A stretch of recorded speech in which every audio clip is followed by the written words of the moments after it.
नमस्कार, 99 न्यूज के इस बिहार और झारखंड के बुलेटिन में आपका स्वागत है और इस वक्त आपके साथ मैं हूं दीपाली श्री। शुरुआत करते हैं बिहार की खबरों से। नीतीश कैबिनेट का दूसरा विस्तार हो गया है। इसमें 17 नए मंत्री बने हैं। बीजेपी से 9 तो जेडीयू से 8 मंत्री बने। इनमें बीजेपी के 6 विधायक और 2 विधान पार्षद हैं। जनक राम को मंत्री पद की शपथ दिलाई गई है। वे सभी किसी सदन के सदस्य नहीं है। जेडीयू के कोटे से 7 विधायक और 1 विधान पार्षद को मंत्री बनाया गया। मंगलवार दोपहर बाद 12:30 बजे राजभवन में शपथ ग्रहण समारोह का आयोजन किया गया था। इस दौरान सीएम नीतीश कुमार, राज्यसभा सांसद सुशील कुमार मोदी और विधानसभा अध्यक्ष विजय सिन्हा मौजूद थे। अनुराग या द्वेष के बिना सभी प्रकार के लोगों के प्रति संविधान और विधि के अनुसार न्याय करें। मैं नितिन नवीन ईश्वर की शपथ लेता हूँ कि जो विषय बिहार राज्य के मंत्री के रूप में मेरे विचार के लिए लाया जाएगा अथवा मुझे ज्ञात होगा, मुझे किसी व्यक्ति या व्यक्तियों को तब के सिवाय जबकि कोरोना संक्रमण के कमजोर होने के बाद रेलवे की ओर से नियमित ट्रेनों को चलाने की कवायद शुरू हो गई है। पहले चरण में कुछ नियमित ट्रेनों के साथ ही स्पेशल ट्रेनों का परिचालन शुरू किया गया था। अब वह घड़ी नजदीक आ गई है जब रेलवे अपनी सभा, एक्सप्रेस, मेमो और डेमो पैसेंजर ट्रेनों को पहले की तरह चलाएगा। इसके लिए रेलवे के स्तर से तैयारी शुरू कर दी गई है। पूर्व मध्य रेलवे के जीएम ललित चंद्र त्रिवेदी ने बताया कि इसके लिए रेलवे बोर्ड को प्रस्ताव भेज दिया गया है। जल्द ही इस पर मंजूरी भी मिल जाने की उम्मीद है।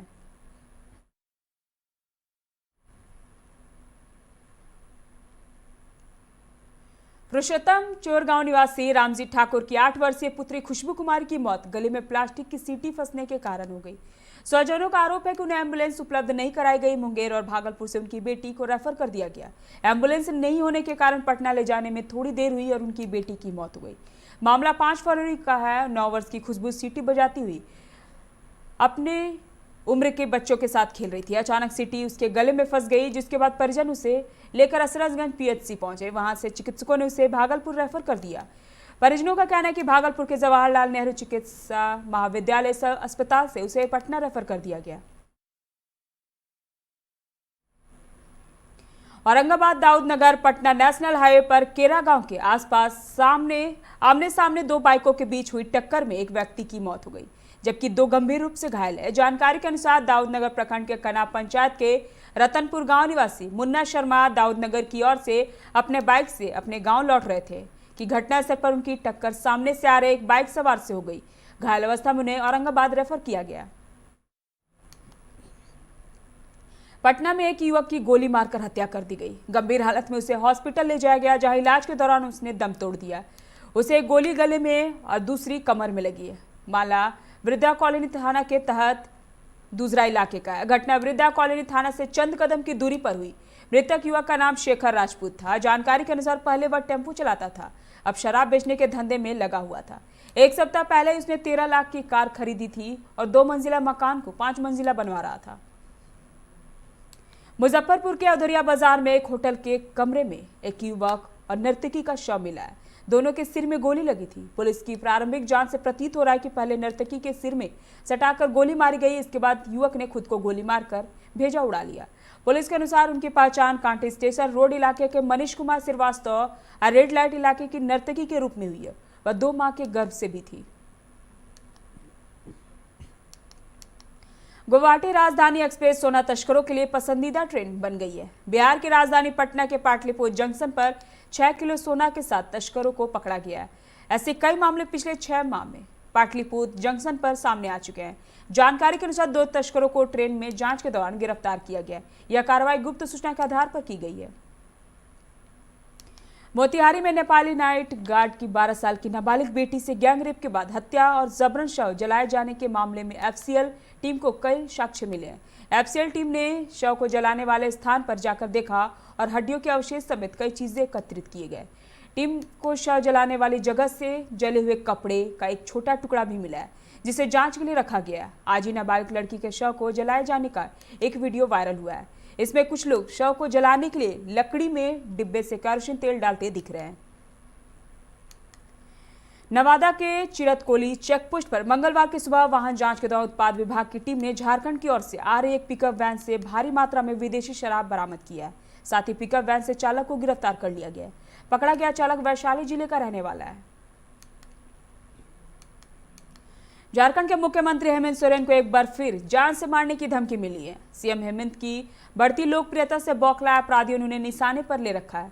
बीते 4 जनवरी को राजधानी के किशोरगंज चौक पर मुख्यमंत्री के काफिले पर हमले के बाद 5 जनवरी को उन्हें एक बेनामी ईमेल भेजकर जान से मारने की धमकी मिली थी। इस मामले में मुख्यमंत्री आवास में तैनात विशेष शाखा के दारोगा मोहम्मद तंजील खान के बयान पर रांची के साइबर में थाना प्राथमिकी में दर्ज कराई गई है।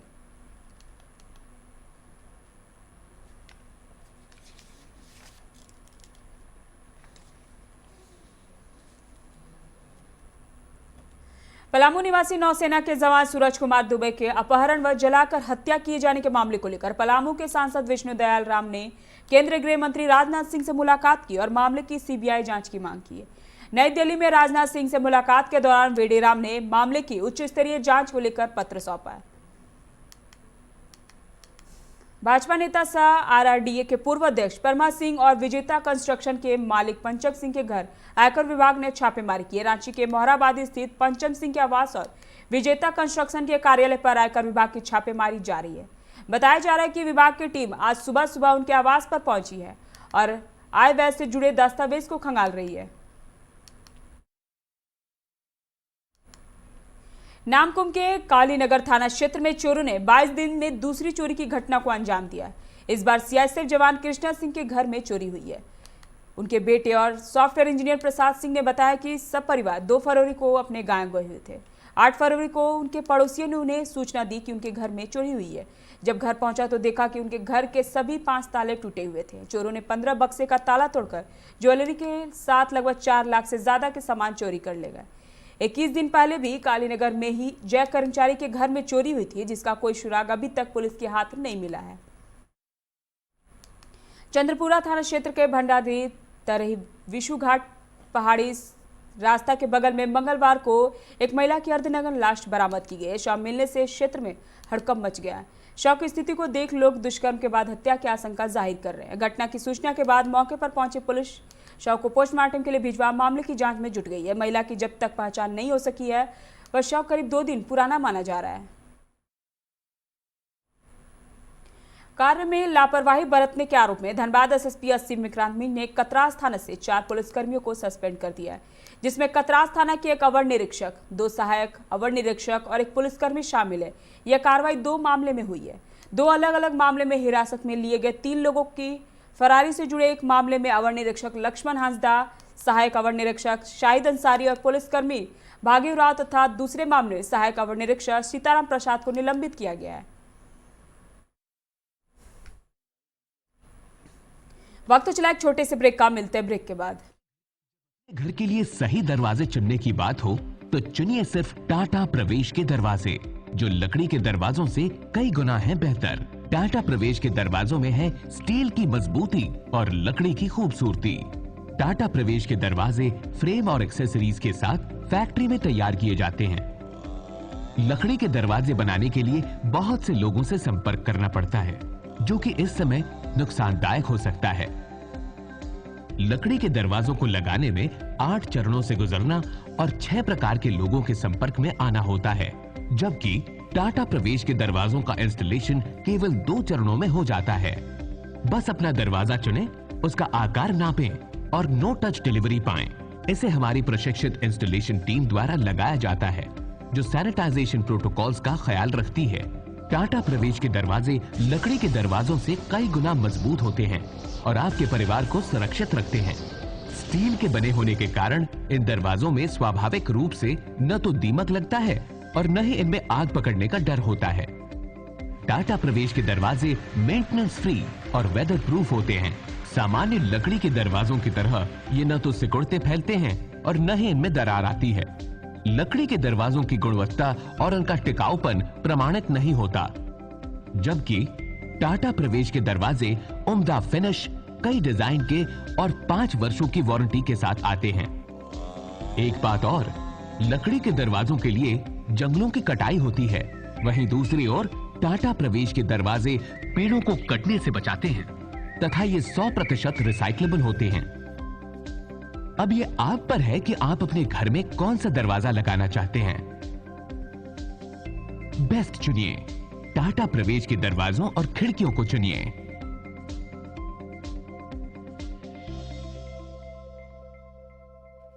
Authorised distributor Shri Ram sales, GT road, Govindpur, Dhanbad. आप इस नंबर पर संपर्क कर सकते हैं 7004709213 9534400091। Hey, I'm sexy Mr. Brown, a prince who's just been crowned. I can brighten up your day, 'cause I'm so sunny. Hey, I'm sexy Mr. Brown, heading out to town. You can hate me all the way, 'cause I got my honey.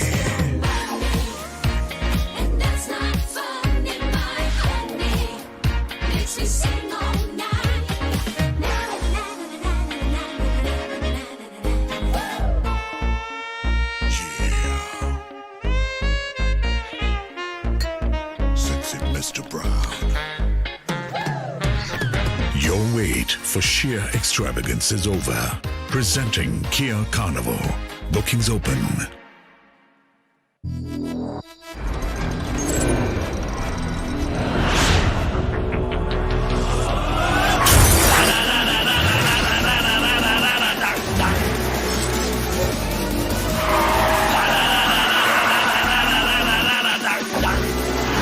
तूफान अब लो पानी या flow room I go into your soul. Can you catch me? No. Can you match me? No. देख मुझे I'll run the roads.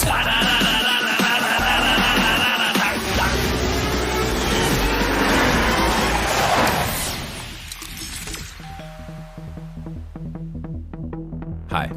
You're early. I know. XUV 300. Authorised dealer model fuels, Dhanbad, Bokaro, Giridih. आप इस number पर संपर्क कर सकते हैं 8929207235, 8929207236, 9711355896। जय टीएमटी, भरोसा अटूट एवं सुरक्षित निर्माण का।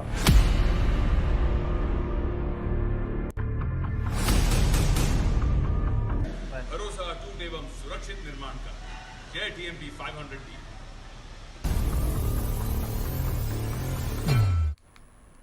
ब्रेक के बाद आपका स्वागत है। बढ़ते हैं अगली खबर की ओर।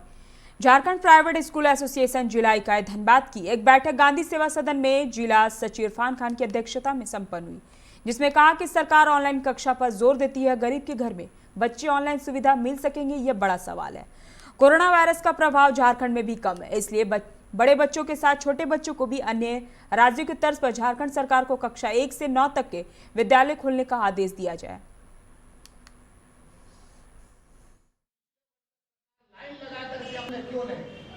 हमारे यहाँ की जो यह झारखंड सरकार है इस पर मौन है।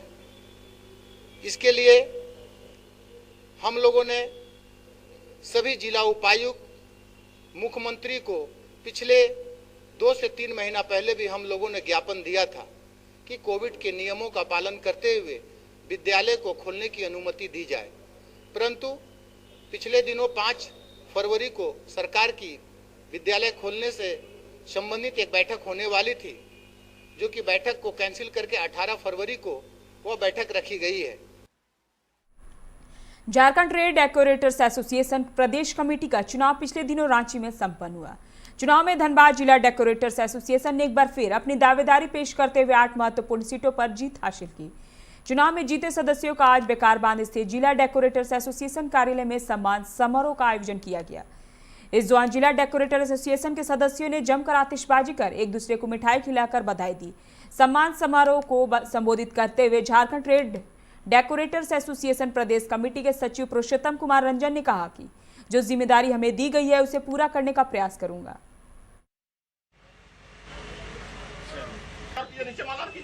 खुशी है कि धनबाद जिला डेकोरेटर एसोसिएशन को आज 8 पद Jharkhand tent decorator welfare association के द्वारा दिया गया।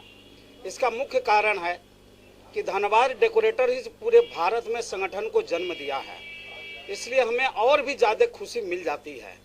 कल रांची में तिलक राज आजमानी जो हमारे आजीवन चेयरमैन हैं, उनके नेतृत्व में कल चुनाव संपन्न हुआ और उसमें जो है चेयरमैन तिलक राज आजमानी, अध्यक्ष सुशील वर्मा, महासचिव विकास चंद्र मिश्रा, और सबसे बड़ी खुशी की बात है कि हमारे धनबाद जिला डेकोरेटर एसोसिएशन के हमारे भतीजे पुरुषोत्तम कुमार रंजन जी को पुनः सचिव का पद पर चुना गया है। टेंट डेकोरेटर वेलफेयर एसोसिएशन की जो कल नई कार्यकारिणी जो बनी, इसमें पुनः हम सभी जितने भी पदाधिकारी है फिर से आए। ये तो झारखंड के टेंट व्यापारियों का एक प्यार है और ये मैं पूर्ण विश्वास दिलाता हूँ कि जिस तरह से नई जिम्मेवारी मिली है, कोरोना काल को देखते हुए हमारे सारे व्यापारी बहुत ही माने कि सोचिए व्यवसाय से पीछे जा चुके हैं।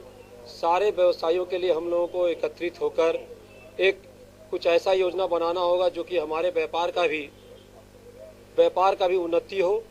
इसलिए हम लोग इसको बहुत बड़े पैमाने पे पूरे ग्रास लेवल पे फिर से झारखंड में जितने भी जिले पे कमेटी बनी हुई है वहाँ। धनबाद में अखिल भारतीय विद्यार्थी परिषद के बैनर तले छात्राओं ने SSLNT महिला कॉलेज के सामने कॉलेज के प्राचार्य का पुतला फूंका। छात्राओं ने कॉलेज प्राचार्य पर भ्रष्टाचार, हिटलरशाही और दमनकारी नीति का आरोप लगाते हुए कड़ी कार्रवाई की मांग की। विश्वविद्यालय प्रबंधन से की है। छात्राओं ने यह भी कहा कि SSLNT कॉलेज की प्राचार्य इन दिनों छात्राओं को प्रताड़ित करने का कार्य कर रही है, जबकि प्राचार्य पर पूर्व में शिंदरी कॉलेज में भी भ्रष्टाचार का आरोप लगा था। समय रहते प्राचार्य छात्राओं के प्रति अपना व्यवहार में नहीं सुधार करती है तो विद्यार्थी परिषद उग्र आंदोलन करेंगी।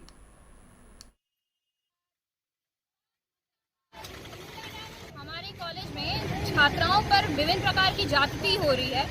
उनसे जो यहाँ का कॉलेज प्रशासन है वो हर वक्त जो छात्राओं को परेशानी झेलनी पड़ रही है। मुख्य रूप से परेशानी ये है कि अभी कुछ दिन पहले कुछ समस्या को लेकर पनिशमेंट के तौर पर इन्हें नाक रगड़वाया गया है जमीन पर और उसके बाद नाक रगड़वाया गया है जमीन पर। और अभी क्या है कि एक छात्रा जो है बहुत गरीब घर से है, सब्जी बेचते हैं उनके माँ पिताजी, और उनका फ़ोन जब्त कर लिया गया है। 2 दिन बाद उस छात्रा की परीक्षा है, उसको उस फ़ोन से पढ़ना है। उसके पेरेंट्स आकर के हाथ जोड़ रहे हैं, विनती कर रहे हैं। उसके बावजूद 500 रुपया जुर्माना वो नहीं दे सकते। उसके बावजूद उनसे जुर्माना के लिए ज़बरदस्ती किया जा रहा है और जुर्माना मांगा जा रहा है, जबकि ये मुझे समझ नहीं आ रहा है ये कहाँ का नियम है। अपने मन से 2 दिन में नियम बना देती हैं मैडम कि 500 रुपया जुर्माना लगेगा, कल से मोबाइल नहीं अलाउड है। धनबाद सदर थाना क्षेत्र के बड़टाड़ के समीप जयप्रकाश नगर के गली नंबर 4 में बैर के पेड़ से आत्महत्या करने का प्रयास करते हुए एक युवती को स्थानीय लोगों ने बचाया। लोगों ने घटना की सूचना पुलिस को दी है। पुलिस मौके पर पहुंचकर बाप बेटी को थाने ले गई और कार्रवाई में जुट गई है। पीड़ित सीताराम गोस्वामी धनबाद शहर के एक निजी होटल में गार्ड की नौकरी करता है। पिछले कुछ दिनों से वो काफी परेशान है। बताया जाता है कि वह अपनी 7 वर्षीय बेटी को ट्यूशन पहुंचाने के लिए घर से निकला था। इस दौरान वह रास्ते में हार्डवेयर की दुकान से एक रस्सी खरीदी। इसके बाद बेटी को जयप्रकाश नगर में ट्यूशन सेंटर छोड़ने के क्रम में वह पास के एक पेड़ से रस्सी का फंदा डालकर खुद को झुला लिया। यह देख बेटी चिल्लाने लगी, जिससे वहां लोग इकट्ठा हो गए, जिसके बाद लोगों ने उसे पेड़ से उतार लिया और उसकी जान बचाई।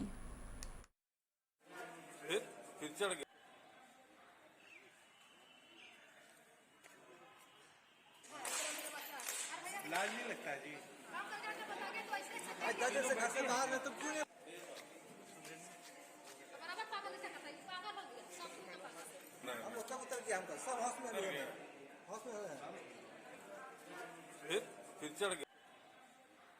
फिर चढ़ गया। लाज नहीं लगता है जी। फिर चढ़ गया। लाज नहीं लगता है जी।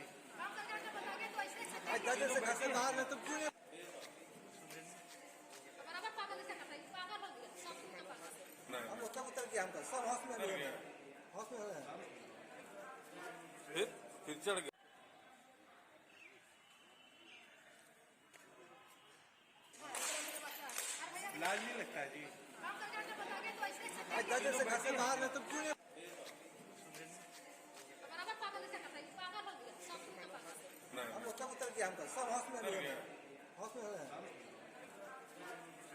फिर चढ़ गया।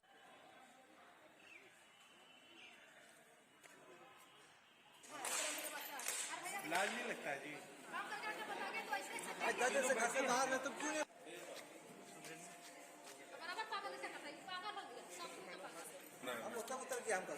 फिर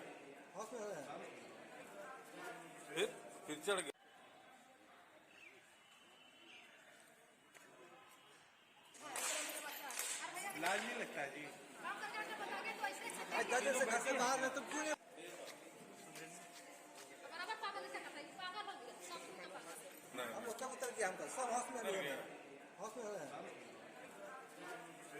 फिर चढ़ गया।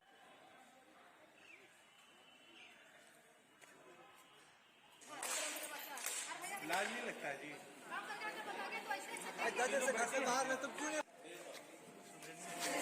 बोल रहा है कि हम तुमको फंसा देंगे, तो हम फांसी लगा लेंगे, हम जहर खा लेंगे और हम ब्लेड से काट के मर जाएंगे और तेरा नेहरू वाला को फंसा देंगे। बस इतना ही बोलता है, कुछ नहीं दे रहा। पूछिए आपको कहाँ रहते हैं? यहीं पर रहते हैं हम, सिटी सेंटर जगह रहते सिटी हैं। सेंटर। हाँ, हम काम करने किस जाते हैं। लिए झगड़ा झंझट होता है घर पे खड़ा?